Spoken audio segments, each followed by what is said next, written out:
যাতে করে একটু রিভিউ করা যায়। তো এখন তো আরো বেশি সময় পাওয়া গেল। যাই হোক, আমরা আজকে পড়ব সেকশন 83 থেকে। Remember that we are studying special provisions, chapter 7, labour ল।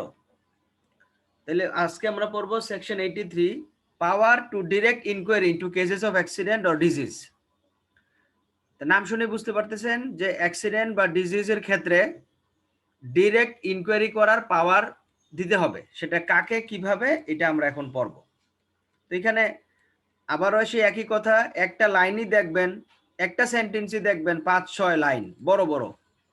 তো এগুলাকে পড়ে নিজের ভাষায় করে নেবেন।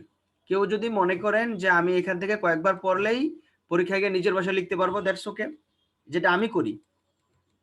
কেউ যদি মনে করেন যে না, আমি 2-3 বার পড়ার পরে এটা পরীক্ষার হলে গিয়ে সিম্পল ভাষায় লিখতে পারবো না, তাহলে সে এটাকে ছোট করে ভাষায় লিখে নেবেন, যাতে ওটাকে পরীক্ষার হলে লিখতে পারেন।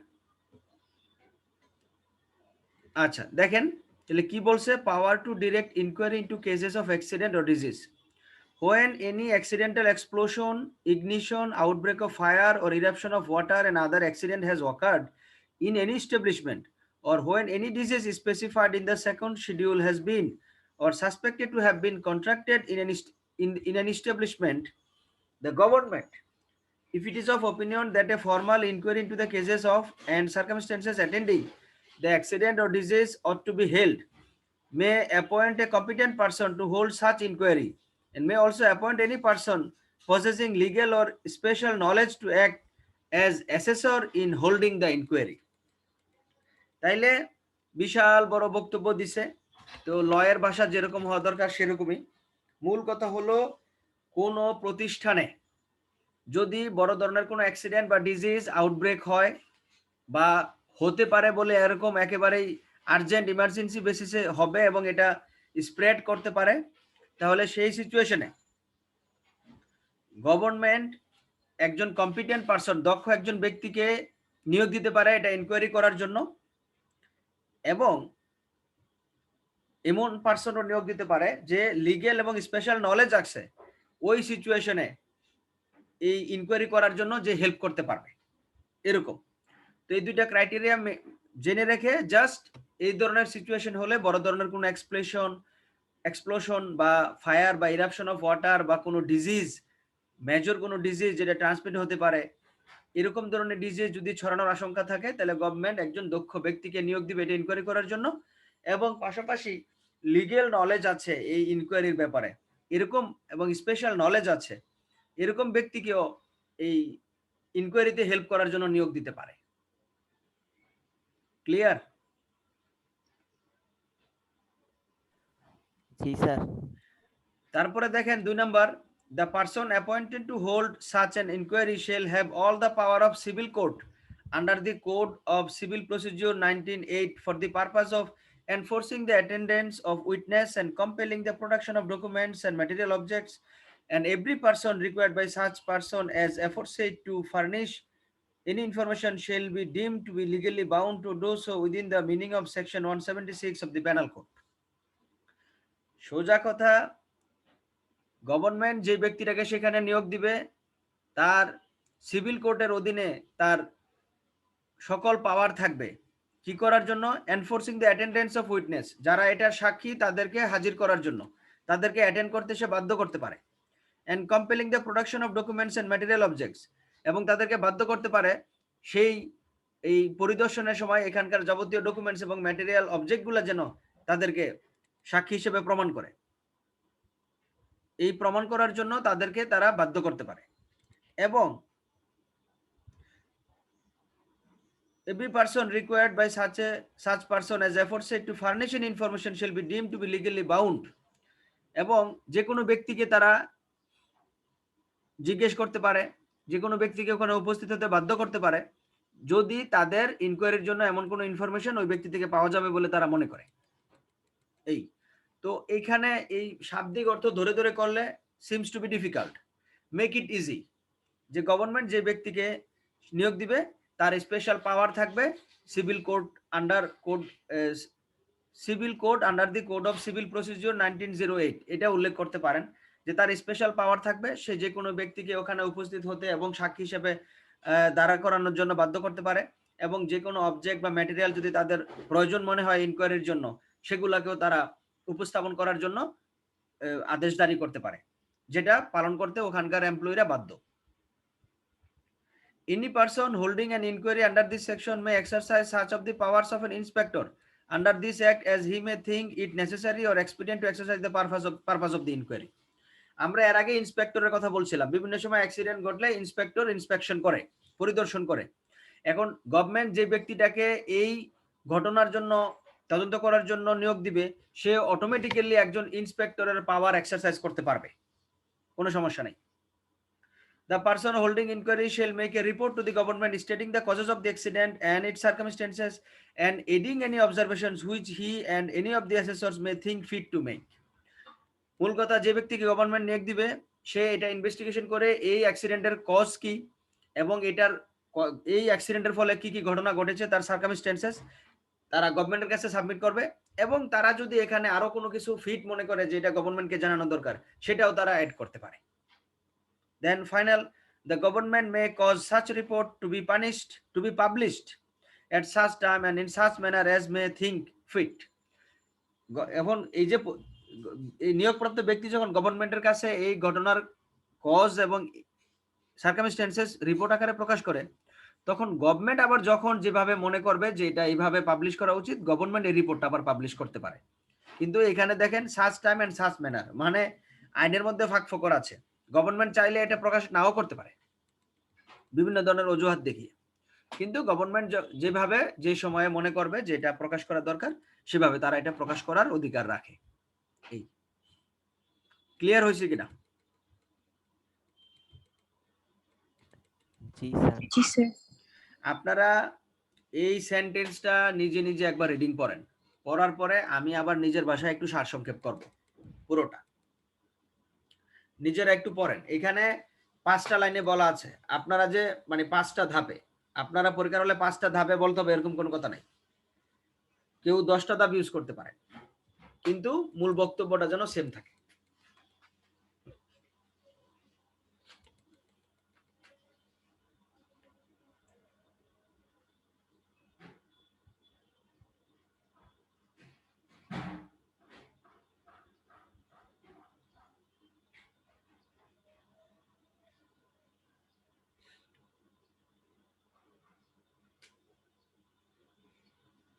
একটু রিডিং দেন, দিয়ে দেখেন যে কোনো কনফিউশন আছে কিনা।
কারো কোনো কনফিউশন?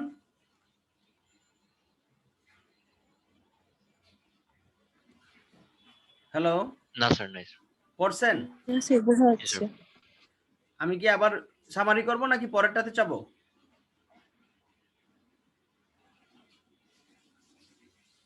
পরেরটা যান স্যার। আচ্ছা, ঠিক আছে, ওকে। এরপর দেখেন section 84, power to take samples. এটাও ওইটার মতো, এই কয়েকটা একটু বেশ বড়সড় এবং একটু জটিল মনে হচ্ছে। দেখেন, পাওয়ার টু টেক স্যাম্পলস কি বলছে? An inspector may at any time during the normal working hours, informing the employer of an establishment, take in the manner hereafter provided a sufficient sample of any substance used or intended to be used in the establishment, such as being, in the opinion of the inspector, in contravention of the provisions of this act or of the rules, or likely to causes bodily injury or injury to the health of workers in establishment. এই দেখেন বিশাল বড় কথা। এটার মূল বক্তব্য হলো, এই working আওয়ারে যেই প্রতিষ্ঠানের যে মালিক, তার কাছ থেকে ইন্সপেক্টর এতটুকু স্বাধীনতা ভোগ করবে বা পাওয়ার তার ভোগ করবে, এটা যে সেখানে যে ধরনের সাবস্টেন্স ইউজ করা হয় বা যে ধরনের ম্যাটেরিয়ালস ইউজ করা হয় বিভিন্ন কাজের জন্য, সেই ম্যাটেরিয়ালগুলোর স্যাম্পল নিতে পারে। এটা তার পাওয়ার আছে। কেন নিতে পারবে?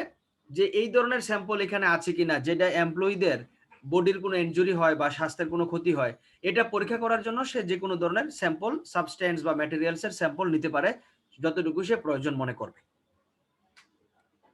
তারপরে দেখেন, where the inspector takes such sample, he shall, in the presence of the employer, unless the willfully absent himself, divide the sample into 3 portions and effectively seal and suitably mark them, and shall permit the employer to add his own seal and mark therein.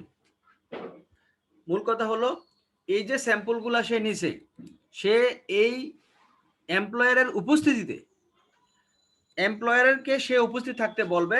এখন সে যদি ইচ্ছাকৃতভাবে employer উপস্থিত না থাকে তাহলে কোনো সমস্যা নাই, কিন্তু ইন্সপেক্টরের কাজ হলো এমপ্লয়ারকে জানানো যে তুমি থাকো। তার উপস্থিতিতে যদি সে ইচ্ছাকৃতভাবে অনুপস্থিত থাকে তাহলে থাকলো। সে যেই স্যাম্পলটা নিচ্ছে ম্যাটেরিয়াল গুলার বা সাবস্টেন্স গুলার, এগুলাকে সে 3টা পোর্শনে ভাগ করবে এবং ভাগ করে প্রত্যেক পোর্শনের গায়ে সে সিল মারবে, সুইটেবলি মার্ক দিবে এবং এই এমপ্লয়ারের একটা ওন সিল এবং মার্ক সে এখানে লাগাবে, এই 3টা ভাগের প্রত্যেকটা ভাগে। সবাই আশা করি বুঝতে পারছেন যে ওই স্যাম্পলটারে 3টা ভাগ করবে, ভাগ করে প্রত্যেক ভাগে সিল এবং মার্ক দিবে। আচ্ছা, the employer shall, if the inspector so requires, provide the applications for dividing, sealing and marking the sample taken under this section. যদি ইন্সপেক্টরের দরকার পড়ে তাহলে এমপ্লয়ার কি করবে? এই অ্যাপ্লায়েন্স বা যন্ত্রপাতিগুলোকে ডিভাইড করবে, সিলিং করবে এবং মার্কিং করবে। যদি ইন্সপেক্টর এমপ্লয়ারকে, মালিককে বলে যে তুমি এই স্যাম্পলগুলোকে ভাগ করো, সিল করো, এটা সে করবে। তারপরে the inspector shall forthwith give 1% of the sample to the employer. এই যে স্যাম্পলগুলো তৈরি হলো একই ধরনের জিনিস দিয়ে 3টা ভাগ করা হলো, এটার একটা ভাগ সে এমপ্লয়ারকে দিবে inspector. Send the second portion to the government analyst for analysis and report therein. Second ভাগটা দিবে government অ্যানালিস্টকে, and retain the third portion for production to the court. এবং এটার যে তৃতীয় ভাগ সেটা সে কোর্টে পাঠাবে। Before which proceedings, if any, are instituted in respect of the substance. সোজা কথা, এই যে 3টা ভাগ কেন করা হলো, সে এখান থেকে একটা স্যাম্পল নিল, নিয়ে সে কোর্টের কাছে পাঠাই দিল বা গভর্নমেন্টের কাছে পাঠাই দিল। তো পরীক্ষা করে দেখলো এই ম্যাটেরিয়ালসের প্রবলেম আছে। পরে এমপ্লয়ার বা মালিক, কোম্পানির মালিক বললো না, সে আমার এখান থেকে যেগুলো নিছে সেগুলো ওখানে পাঠায়নি, সেগুলো বানিয়ে পাঠিয়েছে, অন্য কিছু পাঠিয়ে দিয়েছে। এরকম যেন না হয়, এই জন্য একই জিনিসের 3টা ভাগ, একটা এমপ্লয়ারের কাছে থাকবে, একটা গভর্নমেন্টের কাছে সে পাঠাবে, আর একটা সে কোর্টের কাছে পাঠাবে। এগুলাকে যেন প্রপারলি পরীক্ষা নিরীক্ষা করা হয়, যেগুলা এমপ্লয়ীদের জন্য স্বাস্থ্যের জন্য ক্ষতিকারক কিনা বা তাদের জন্য বডিলি কোনো ইনজুরির কারণ কিনা। দেন number 5, any document purporting to be a report under the hand of any government analyst upon any substance submitted to him for analysis and report under this section may be used as evidence in any proceedings instituted in respect of the substance. এটা একটু আবার পড়েন। Any document purporting to be a report under the hand of any government analyst তো এই যে জিনিসগুলো পাঠালো, এটার ভিত্তিতে যদি অ্যানালাইসিস করে কোনো ডকুমেন্ট সে তৈরি করে, submitted to him for analysis and report under this section may be used as evidence in the proceedings instituted in respect of the substance. এখন ওই সাবস্টেন্সের এই যে ইনভেস্টিগেশন করে যেটা পেলো গভর্নমেন্ট, এটাকেই সে প্রমাণ হিসেবে দাঁড় করাবে যে হ্যাঁ এই সাবস্টেন্সে কোনো ধরনের কোনো ম্যাটেরিয়াল নাই যেটা এমপ্লয়ীদের হেলথের জন্য বা বডির জন্য ক্ষতিকারক, এবং অথবা যদি থাকে তাহলে বলবে হ্যাঁ এই ক্ষতিকারক ম্যাটেরিয়ালস এই সাবস্টেন্সের মধ্যে আছে। অর্থাৎ এটা একটা এভিডেন্স হিসেবে গভর্নমেন্ট দাঁড় করাতে পারে। তাহলে এবার পাওয়ার টু টেক স্যাম্পল, সেটার মূল কাহিনীটা বুঝতে পারছেন? জি স্যার। প্রথমে যখন আমরা পাওয়ার টু টেক স্যাম্পল শুনলাম তখন কিন্তু কেমন কেমন মনে হচ্ছে। এখন কিন্তু ব্যাপারটা একদম ইজি, যে আমি কিসের স্যাম্পল নিব, সেখানকার ম্যাটেরিয়ালস বা সাবস্টেন্সের নিব। তো নিতে হলে এটার নিয়ম কি, যে আমি এমপ্লয়ারকে উপস্থিত থাকার কথা বলবো, যদি সে ইচ্ছাকৃতভাবে উপস্থিত না থাকে দেন ইটস ওকে। এবং এই তিনটা ভাগকে স্যাম্পলটাকে আমি তিনটা ভাগে ভাগ করব। তিনটা ভাগে ভাগ করে প্রত্যেক ভাগে আমি সিল দিব এবং সুইটেবলি মার্ক করে রাখবো, এবং সেই মার্কগুলোর মধ্যে অবশ্যই ইন্সপেক্টরের এবং এমপ্লয়ার মালিক পক্ষের সিগনেচার এবং সিল থাকবে। আচ্ছা, তারপরে এই ম্যাটেরিয়ালস গুলাকে ভাগ করার দায়িত্বটা এমপ্লয়ারের থাকবে, সে নিজে এগুলোকে ভাগ করবে। এখন সে ফিজিক্যালি না থাকলে তার পক্ষ থেকে কেউ এটাকে ভাগ করবে তার প্রতিষ্ঠানের। দেন এই তিনটা ভাগ এর মধ্যে ইন্সপেক্টর কি করবে, একটা ভাগ সরাসরি এমপ্লয়ারকে দিবে, আরেকটা ভাগ সে গভর্নমেন্ট অ্যানালিস্টকে দিবে এটাকে অ্যানালাইসিস এবং রিপোর্ট করার জন্য, এবং তৃতীয় ভাগটা সে কোর্টে দিবে। লাস্টলি এটা থেকে অ্যানালাইসিস করে যেই ফাইন্ডিংস পাওয়া যাবে সেটা গভর্নমেন্ট রিপোর্ট আকারে প্রকাশ করতে পারে, এবং এটাকে সে এই ম্যাটেরিয়ালসের এভিডেন্স হিসেবে দাঁড় করাবে যে এটার এই ম্যাটেরিয়ালসের মধ্যে বা সাবস্টেন্সের মধ্যে এমপ্লয়ীদের হেলথের জন্য ইনজুরিয়াস কোনো কিছু বা বডিলি ইনজুরির জন্য কোনো এলিমেন্টস উপস্থিত আছে কিনা, নাকি এগুলা সম্পূর্ণরূপে সেফ। ক্লিয়ার?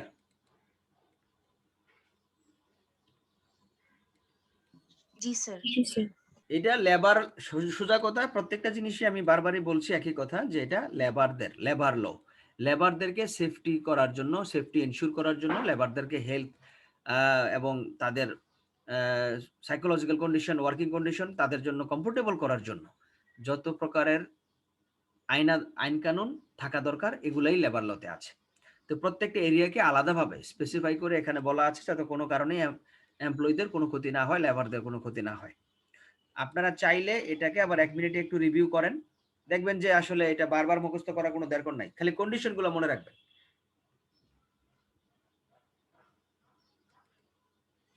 এক মিনিটে সেকশন 84টা একটু রিভিউ করেন।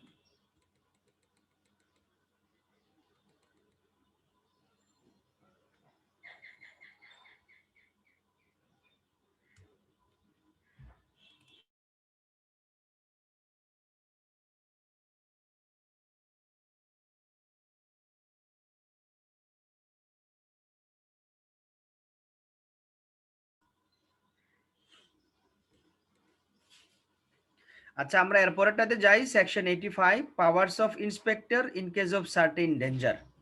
এটা বিশাল বড় হিস্ট্রি, এখান থেকে নিজেরা মেইন পয়েন্টসগুলো জাস্ট কিনোটগুলো মনে রাখবেন। তো আমরা পরে বের করি মেইন কাহিনীটা কি বলছে এখানে।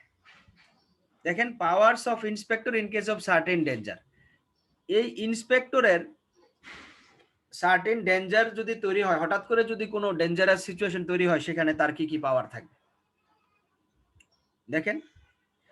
If in respect of any matter for which no express provision is made by or under this act, it appears to the inspector that any establishment or any part of thereof or any matter, thing or practice in or connected with the establishment or with the control, management or direction thereof is dangerous to human life or safety, or thereof is dangerous to human life or safety, or defective so as to threaten or tend to be bodily injury of any person, he may give notice in writing thereof to the employer of the establishment, and shall state in the notice the particulars in respect of which he considers the establishment or part thereof or the matter, thing or practice to be dangerous or defective, and require the same to be remedied within such time and in such manner as he may specify in the notice.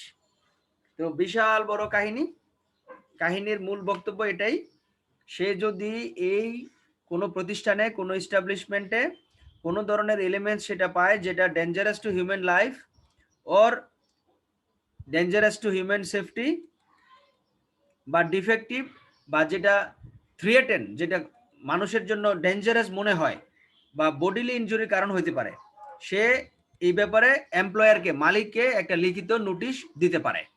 and shall state the notice in particulars, এবং সে এটাকে কেন danger মনে করে, এই ব্যাপারে কি কি পদক্ষেপ নেওয়া যেতে পারে সে এই ব্যাপারে মালিককে জানাবে, এবং same to be remediate within such time and in such manner as he may specify in the notice, এবং সে বলতে পারে যে তুমি এই সময়ের মধ্যে এখানে যে যে ডেঞ্জারাস এলিমেন্টসগুলো আছে যেগুলাকে মানুষের জন্য সে ক্ষতিকারক মনে করে, এমপ্লয়ীদের শরীরের জন্য সে ক্ষতিকারক মনে করে, সে মালিক বরাবর একটা লিখিত চিঠির মাধ্যমে জানাইতে পারে তোমার এখানে এই এলিমেন্টস আছে, তুমি এই টাইমের মধ্যে এই সময়ের মধ্যে এইভাবে তুমি এগুলাকে রোধ করবা। সে ম্যানারটাও বলে দিতে পারে কিভাবে এগুলা এখান থেকে দূর করতে হবে বা রোধ করতে হবে, এবং একটা টাইম দিতে পারে যে এর মধ্যে থেকে এই সময়ের মধ্যে তুমি এগুলা ঠিক করো। ক্লিয়ার হয়েছে নিশ্চয়ই?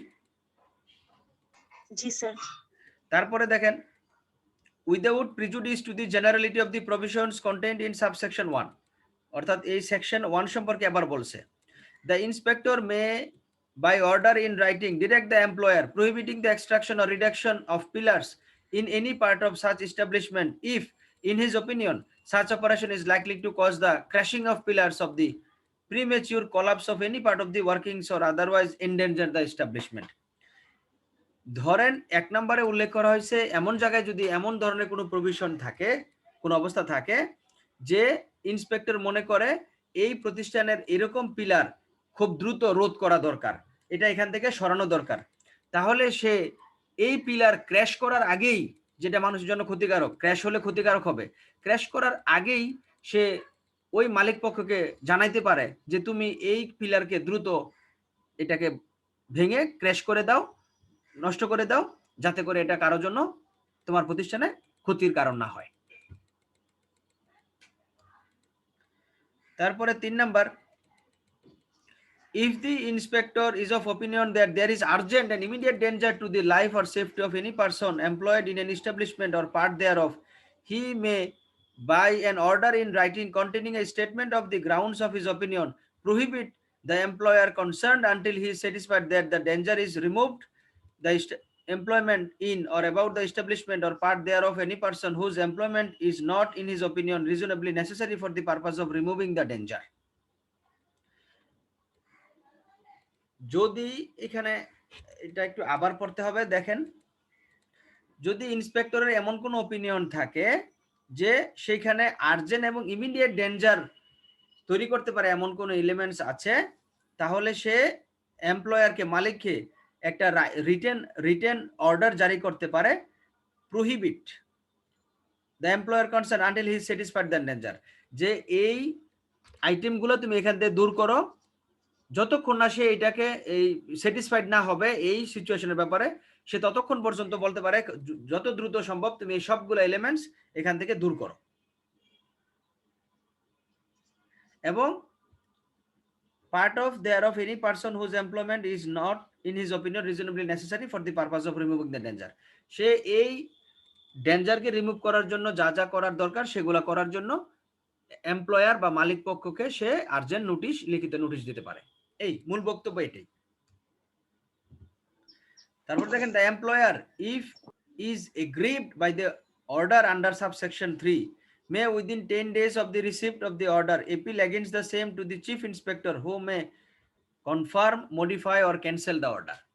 এখন এই যে 3 নাম্বার পয়েন্টসে ইন্সপেক্টর মালিক বরাবর যেই চিঠিটা দিছে তুমি এই এলিমেন্টস গুলো এখান থেকে দূর করাও, এগুলা হিউম্যানের জন্য ডেঞ্জার, কিন্তু মালিক মনে করতেছে এগুলা ডেঞ্জারাস না, তাহলে সে এই 3 নম্বরে ইন্সপেক্টর যে তার বরাবর লিখিত একটা অর্ডার করছে, সে অর্ডারের এগেইনস্টে চিফ ইন্সপেক্টর মানে একেবারে প্রধান ইন্সপেক্টর, যে প্রধান ইন্সপেক্টর বরাবর এটাকে অ্যাপ্লাই করতে পারে যে উনি এই সিচুয়েশনকে আমার এখানে ডেঞ্জারাস বলছে, কিন্তু এগুলাকে আমি এই কারণে ডেঞ্জারাস মনে করি না, এই ব্যাপারে আপনি পদক্ষেপ নেন। তখন চিফ ইন্সপেক্টর এগুলাকে অ্যানালাইসিস করে এটাকে কনফার্ম করতে পারে হ্যাঁ এগুলা ডেঞ্জারাস, তোমাকে এগুলা দূর করতে হবে, অথবা মডিফাই করতে পারে, হ্যাঁ এই জিনিসগুলো আসলেই ডেঞ্জারাস, এগুলা ডেঞ্জারাস না। অথবা যদি সবগুলাকে ডেঞ্জারাস না মনে করে, সে ইন্সপেক্টরের সেই অর্ডারকে সম্পূর্ণরূপে ক্যান্সেল করে দিতে পারে মালিকের পক্ষ নিয়ে। ক্লিয়ার? হ্যালো, আসসালামু আলাইকুম স্যার। ওয়ালাইকুম আসসালাম। স্যার আমার হচ্ছে গতকাল বাসায় কারেন্ট আসে নাই, তো মোবাইল চার্জ দিতে পারি না, এখন মোবাইলটা যে কোনো মুহূর্তে অফ হয়ে যেতে পারে। আইডি কত? 007। 007, ঠিক আছে, আমি অন্যদের সাথে ইয়ে করব, আপনি দরকার হলে চলে যাবেন। আচ্ছা, থ্যাংক ইউ। আমরা 4 নাম্বার পড়ছি, এবার 5 নাম্বার দেখেন। The inspector making an order under subsection 1 or 3 shall forthwith report the same to the government and shall inform the employer concerned that such report has been made.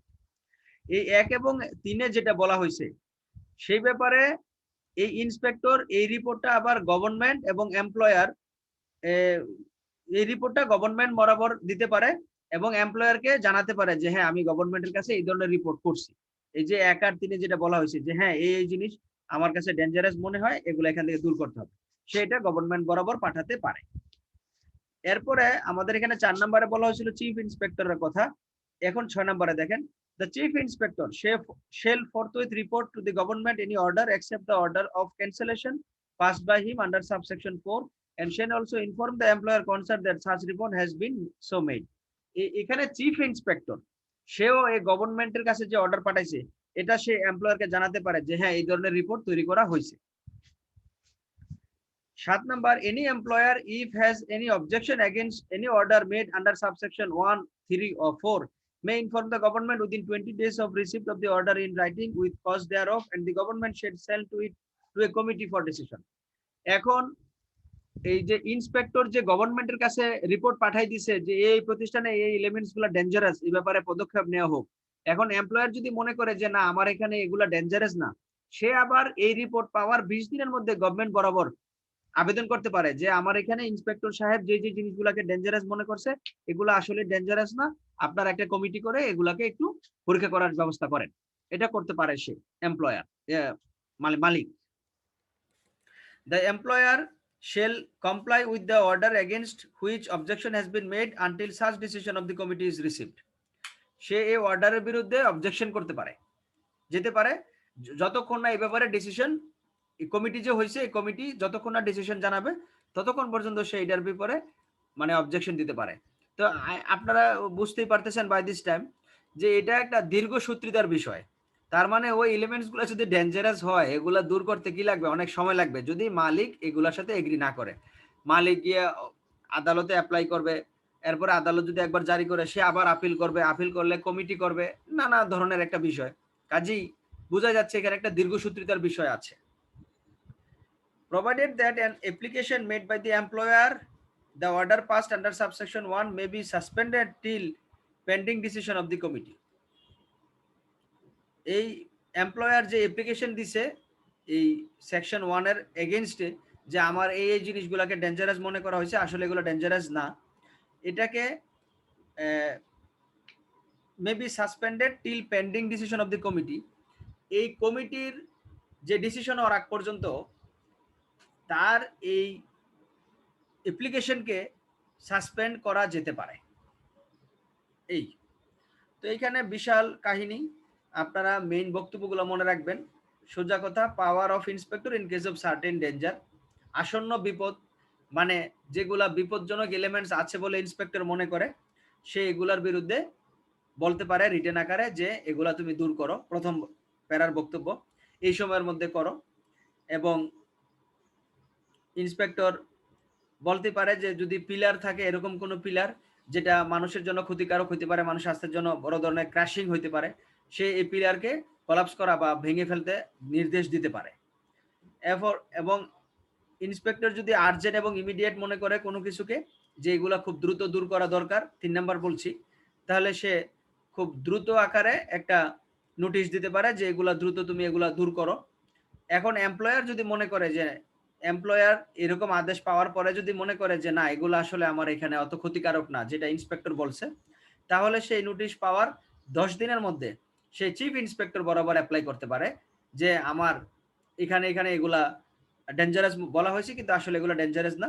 Chief inspector, সেই chief inspector কি করতে পারে, তার সে confirm করতে পারে যে হ্যাঁ এখানে সবগুলাই আসলে ডেঞ্জারাস, তুমি এগুলো দূর করতে হবে। সে মডিফাই করতে পারে যে এগুলো ডেঞ্জারাস, এগুলো ডেঞ্জারাস না, অথবা সে যদি মনে করে কোনোটাই ডেঞ্জারাস না, সে অর্ডারকে সম্পূর্ণরূপে ক্যান্সেল করার ক্ষমতা তার আছে।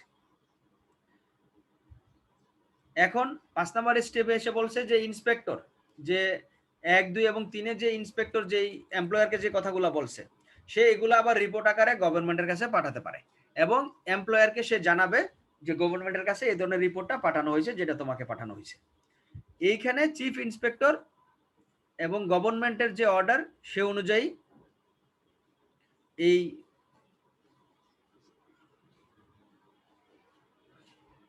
এমপ্লয়ারকে আবার চিফ ইন্সপেক্টরও এখানে এমপ্লয়ারকে জানাতে পারে যে হ্যাঁ তো এই ধরনের একটা রিপোর্ট গভর্নমেন্টের কাছে পাঠানো হয়েছে, ইন্সপেক্টর পাঠাইছে।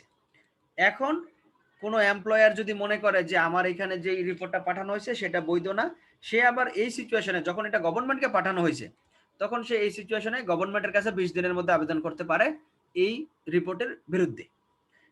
লাস্ট স্টেজে এসে এখন এমপ্লয়ার হয় সে এই অর্ডার বিরুদ্ধে সে আপিল করতে পারে, এবং আপিল করলে গভর্নমেন্ট এখানে আবার একটা ডিসিশন, একটা কমিটি তৈরি করতে পারে যারা ডিসিশন দিবে, এবং ডিসিশন আসার আগ পর্যন্ত এই অ্যাপ্লিকেশন ক্যান্সেল করার ক্ষমতাও গভর্নমেন্টের বা কমিটির থাকবে।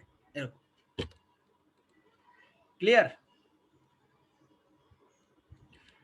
ক্লিয়ার বললেও আপনাদের কনফিউশন থাকবে, বিশাল বড় হিস্ট্রি, নিজেরা একটু সংক্ষিপ্ত করে জি, সম্ভব স্যার। হলে লিখে নেবেন। ঠিক আছে? জি স্যার। আচ্ছা, এখানে আমাদের আর 3টা আছে ছোট ছোট, আমরা এই 3টা শেষ করে দিব, তারপরে আমাদের আর একটা চ্যাপ্টার বাকি থাকবে। দেখেন সেকশন 86 এ কি বলছে, information about dangerous building and machinery. Where any worker finds that any machinery or building used by the workers in an establishment in which he is employed is in such a dangerous condition that is likely to cause physical injury to any worker at any time, he shall inform the employer of it in writing immediately after it has come to his notice. অর্থাৎ building এবং machinery তৈরি করার সময় কোনো worker যদি এমন ধরনের কোনো মেশিনারি বা অবজেক্ট বা পায় যেটা এই এমপ্লয়ারদের জন্য ডেঞ্জারাস সে মনে করতেছে এবং এটা এমপ্লয়ীদের ফিজিক্যাল ইনজুরি হইতে পারে, তাহলে সেই ওয়ার্কার কি করতে পারে, মালিক পক্ষ এমপ্লয়ারকে জানাতে পারে যে আমাদের এখানে এই ধরনের একটা এলিমেন্টস আছে যেটা আমাদের জন্য স্বাস্থ্যের জন্য ক্ষতিকারক। Then if the employer fails to take appropriate action on such information within 3 days, এই যে শ্রমিক মালিককে এমপ্লয়ারকে জানানোর মধ্যে যদি সে 3 দিনের মধ্যে কোনো ধরনের পদক্ষেপ না নেয়, and any injury is caused to any worker because of the use of such equipment, সে যদি 3 দিনের মধ্যে কোনো পদক্ষেপ না নেয় এবং এই এলিমেন্টস এর কারণে যদি সেখানে কোনো ধরনের অ্যাক্সিডেন্ট ঘটে বা ক্ষতির কারণ হয়, he shall be liable to pay compensation to the worker injured at a rate which may be the double rate of compensation payable for such injury under chapter 12. সে অর্থাৎ দেখেন এটা খুব সহজ, যে এই যে ওয়ার্কার মালিককে জানালো যে আমাদের এখানে এই এলিমেন্টস আছে যেগুলো আমাদের জন্য ক্ষতিকারক, এগুলোর মধ্যে যদি সে 3 দিনের মধ্যে কোনো পদক্ষেপ না নেয় এবং এই এলিমেন্টস এর কারণে যদি কোনো ওয়ার্কারের ক্ষতি হয়, তাহলে ওই লেবার লতে যে কম্পেনসেশন পেয়েবল যে অ্যাক্টে চ্যাপ্টার 12 যেটা বলা আছে যে এই ধরনের সিচুয়েশনে যারা কাজ করবে তাদের যদি কোনো ইনজুরি হয় তাদেরকে এই রেটে ক্ষতিপূরণ দিতে হবে, তাহলে সে এখানে ওই রেটের ডাবল রেটে সে ক্ষতিপূরণ দিতে বাধ্য থাকবে। ক্লিয়ার? তারপরে সেকশন 87 দেখেন, restriction of employment of women in certain work. তাহলে বলছে দেখেন প্রভিশন অফ সেকশন, এই সেকশনগুলো আমাদের এখানে নাই। 39, 40, 42 তে বলা আছে যে এই কাজে ওমেনদেরকে দেয়া যাবে না, এগুলার মধ্যে অ্যাডোলেসেন্ট ওয়ার্কার দিতে হবে, shall apply to women worker as they apply to an adolescent worker. তাহলে সার্টেন কাজে মেয়েদের রেস্ট্রিকশন থাকবে যে এই কাজগুলো ফিমেলরা করবে না, ওমেনরা করবে না।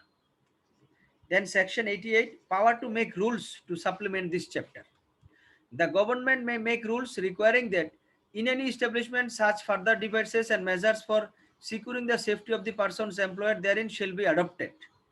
বলছে যে গভর্নমেন্ট কোনো জায়গায় ফার্দার ডিভাইসেস এন্ড মেজার্স, কোনো ডিভাইস বা মেজারমেন্ট নেওয়ার জন্য বাধ্য করতে পারে যেগুলা সেফটি এনশিওর করার জন্য প্রয়োজন মনে করে তারা এগুলা ওইখানে ইউজ করার জন্য বা অ্যাডপ্ট করার জন্য রুল জারি করতে পারে।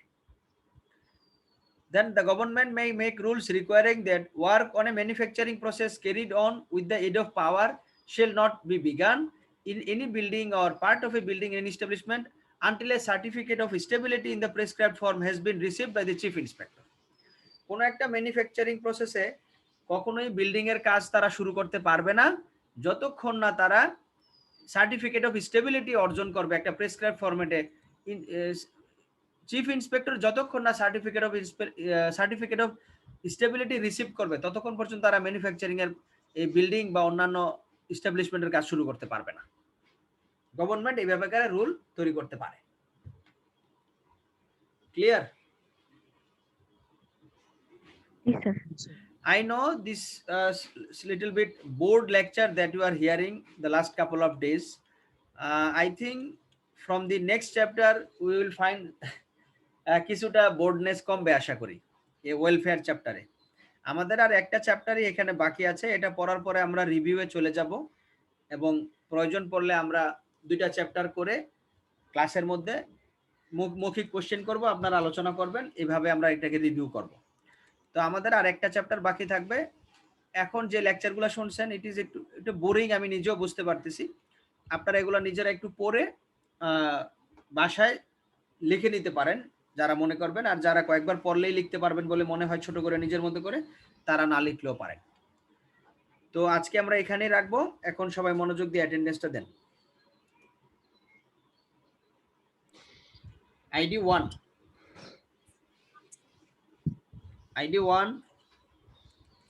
4 Present, sir. 7 5 আচ্ছা 5 আছে লিখে পাঠাইছে। 7 তো বললোই, ঠিক আছে। 11 Yes, sir. 12 16 Yes, sir. 17 Present, sir. 18 Yes, sir. 21 Present, sir. 24 Yes, sir. 24. 26 Yes, sir. 27 Yes, sir. 29 Yes. 30 32 Sir. 34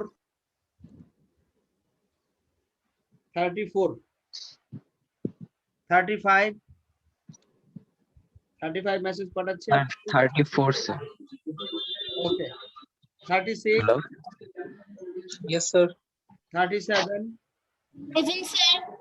Sir, আমার 34টা দিয়েছেন স্যার। হ্যাঁ যা হয়েছে। Okay sir, 38 Yes, sir. 39 47 Yes, sir. 47. 48 49 Yes, sir. 50 Yes, sir. 51 Yes, sir. 52 Yes, sir. 54. 52 বলছি। 54 দেয়া হয়েছে। 55 Yes, sir. 52 কি আছে? Yes, sir. ওকে, এবার রিঅ্যাড 69 Yes, sir. রিঅ্যাড 34 Present, sir. রিঅ্যাড 76 রিঅ্যাড 141 Yes, sir. কেউ বাকি আছেন? আচ্ছা ঠিক আছে, তাহলে ভালো থাকেন। আল্লাহ হাফেজ। Assalamu alaikum. ওয়ালাইকুম আসসালাম ওয়া রাহমাতুল্লাহ।